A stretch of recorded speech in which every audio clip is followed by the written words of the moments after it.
कुमार गंडोत्रा जी मेरे साथ जुड़ेंगे। आखिरकार क्या क्या सोचकर जो इनका केस है वो दागिर नहीं किया जा रहा। देखिए, लगातार केस जो है वो लगता है फिर उसको डिसमिस कर दिया जाता है। आखिरकार क्यों? सुदेश जी के पास कौन कौन सा एविडेंस है ये पूछता हूँ। सुदेश जी, क्या लग रहा है आपको, क्या कारण है? मैं आपसे ये फिर बताने आया हूँ, आज जनता के सामने ये बताने आया हूँ कि जिस दिन से मेरी एप्लीकेशन सुप्रीम कोर्ट में ऑनरेबल चीफ जस्टिस चंद्रचूड़ साहब के पास पहुंची है, लगातार डिजास्टर हो रहे हैं। उसी दिन मंगलवार को अर्थक्वेक हुआ, बुधवार को सिक्किम में डिजास्टर हुआ क्लाउड बर्स्ट से, और परसों जो है अफ़गानिस्तान में अर्थक्वेक हुआ है। इससे पहले उत्तरकाशी में हुआ। तो ये लगातार डेली जो डिज़ास्टर हो रहे हैं, और मैं जो चीज़ 2006 में प्रूव कर चुका, ये मेरी फाइल है, ये मेरी रिटन आर्गूमेंट की फाइल है। तो इसमें 94 पेज ये बताया जाए कि ये 94 पेज पे ये लिखा हुआ है, court hearing coincide with earthquakes Sudesh versus union of India. ये है 13 अक्टूबर 2006। अब इसका नेक्स्ट पेज देखो, ये है an earthquake on every court hearing. तो ये इसका नेक्स्ट पेज है 95। अब इसका ये नेक्स्ट पेज है, तो ये है 2000 अपना 11 2010 का। तो इसके आगे ये है अगस्त 14, ठीक है। तो ये है अपना 2011, ठीक है। तो इसमें भी यही दर्शाया हुआ है। जी, अगर लगातार आपका जब जब केस लगता है तब अर्थक्वेक हो रहे हैं, देश की प्रॉपर्टी को नुकसान हो रहा है, अगर मैं फिर वही चीज़ बोलूँगा, अगर आपका केस सुन लिया जाए तो ये भारत की जो प्रॉपर्टी है, इंडिया की जो प्रॉपर्टी है, वो बच पाएगी ना? वो बच सकती है? ये मैं आपको बताऊं कि प्रॉपर्टी क्या कोई नुकसान ही नहीं होगा। ये जितना नुकसान हो रहा है लॉ फ्लोट करने के कारण हो रहा है, क्योंकि जुडिशरी जो है टेम्पल ऑफ जस्टिस है। इससे ऊपर कौन है? इससे ऊपर नेचर है। नेचर की अपनी एक जुडिशरी है जो अपना काम करती है, वो किसी को नहीं देखती, चाहे वो किसी ओहदे पे किसी पद पे हो। ये देखो, ये केस लॉ सुप्रीम 2004 जो मैंने उसमें लगा रखा है, Vedic astrology astronomy as a science. अब ये बात बताऊं मैं एक और, ये ITPP मेरे को डिसमिस कर रही है 5 में। तो ये वकील की स्टेटमेंट है, रिस्पोंडेंट की स्टेटमेंट है 2006 में कि इंक्वायरी इज अंडर प्रोसेस।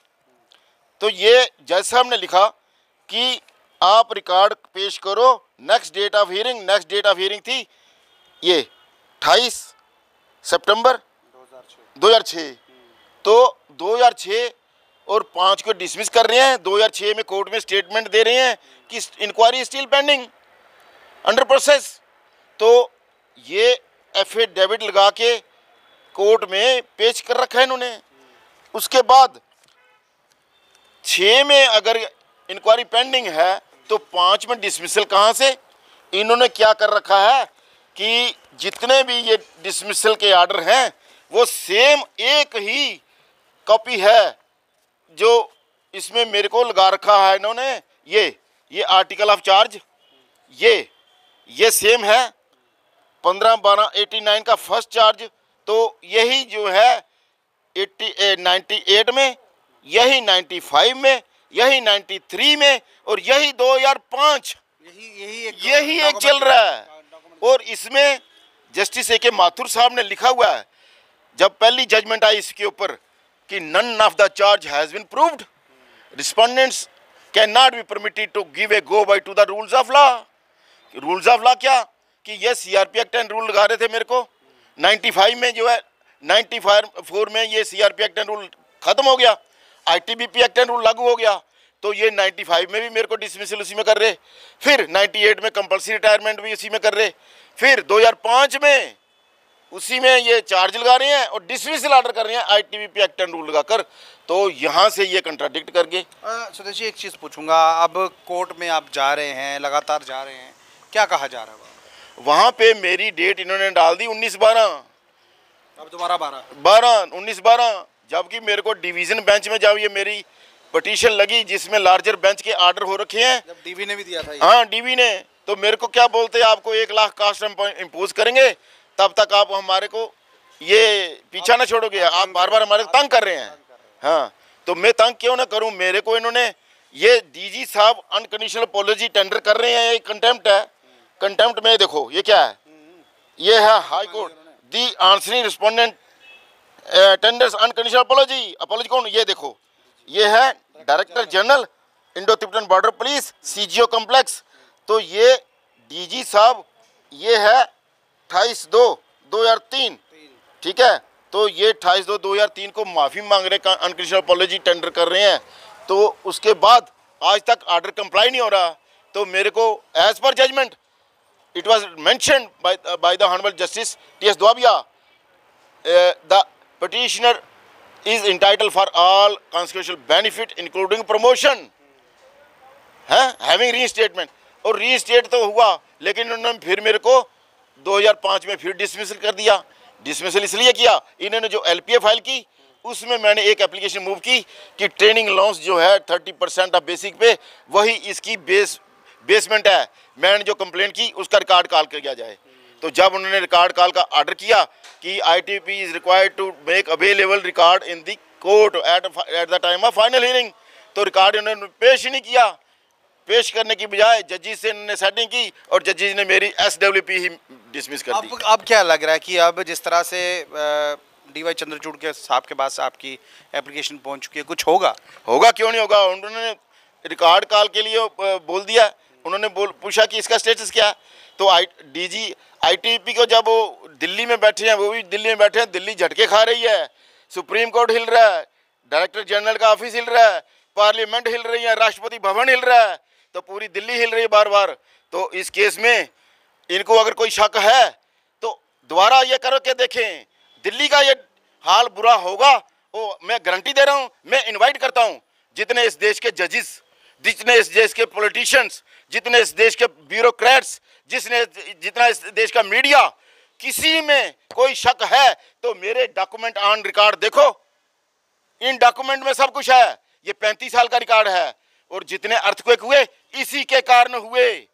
इसी के कारण मैं 14/2/2001 जब 26 जनवरी का भूचाल हुआ तो चीफ जस्टिस ऑफ इंडिया राष्ट्रपति थे KR नारायणन और चीफ जस्टिस थे AS नंद।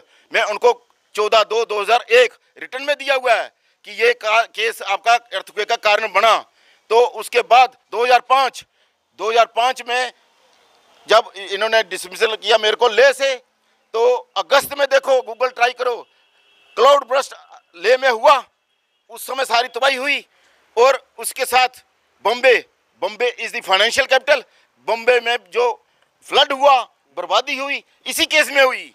तो ये सब कुछ ऑन रिकॉर्ड होते हुए हाई कोर्ट के जजेस इसमें कोताही बरत रहे हैं, और कोताही का रिजल्ट हमारी इंडिया को, हमारी कंट्री को उसका हर्जाना भुगतना पड़ रहा है। ये जितने डिजास्टर हो रहे, जितनी कैजुअलिटी हो रही, अभी सिक्किम में जो फ्लड हुआ इसी कारण हुआ, क्लाउड बर्स्ट इसी में, हिमाचल इसी में, उत्तराखंड इसी में।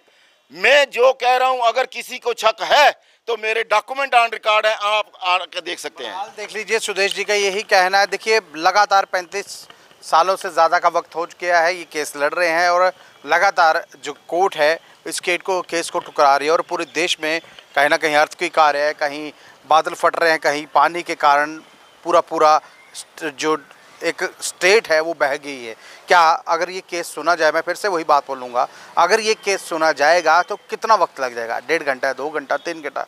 डीवाई चंद्रचूड़ साहब ने कहीं ना कहीं इस केस का जो स्टेटस है वो मंगा लिया है, और केस अगर लगेगा तो कहीं ना कहीं फैसला जो है वो ज़रूर होगा। सुदेशी लगातार 1988 से ये केस लड़ रहे हैं, और आज 2023 हो चुका है, लेकिन अभी तक कोई सुनने वाला यहाँ पर राज़ी नहीं है। बहरहाल ये वीडियो अगर आपको अच्छा लगा हो तो अपनी राय जो है कमेंट बॉक्स में जरूर रखिएगा।